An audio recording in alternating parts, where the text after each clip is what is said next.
पर्यावरण संवर्धनासाठी वृक्षारोपण करून जागतिक पर्यावरण दिन मोठ्या उत्साहात साजरा।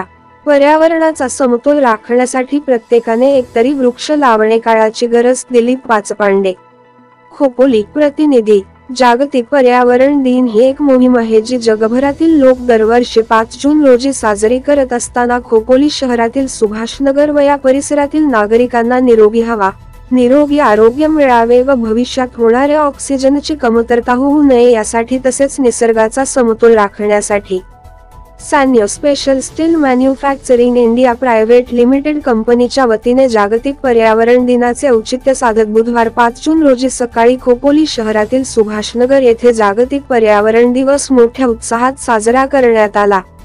यावेळी वरील कंपनीच्या वतीने सुभाषनगर येथे वेगवेगळ्या प्रकारच्या 150 वृक्षांची लागवड करून जागतिक पर्यावरण दिन मोठ्या उत्साहात साजरा करण्यात आला।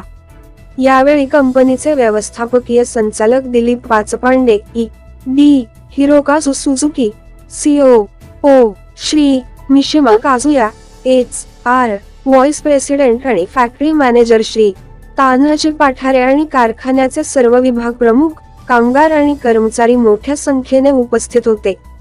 कंपनीचे व्यवस्थापकीय संचालक श्री दिलीप पाचपांडे यांनी या वर्षाची जागतिक पर्यावरण दिवसाची थीम जमीन पुनर्संचित करणे, वाळवंटीकरण आणि दुष्काळ प्रतिकार शक्ती या विषयावर उपस्थितांना सविस्तर मार्गदर्शन केले।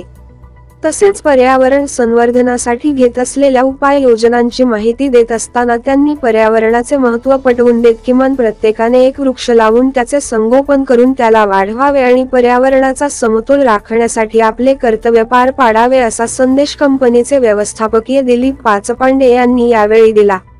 एच.आर. व्हाईस प्रेसिडेंट आणि फॅक्टरी मॅनेजर श्री तान्हाजी पाठारे यांनी उपस्थितांना पर्यावरण रक्षणाची शपथ दिली। तसेच कंपनी परिसरात जास्तीत जास्त वृक्षारोपण करण्याचा संकल्प बोलून दाखविला।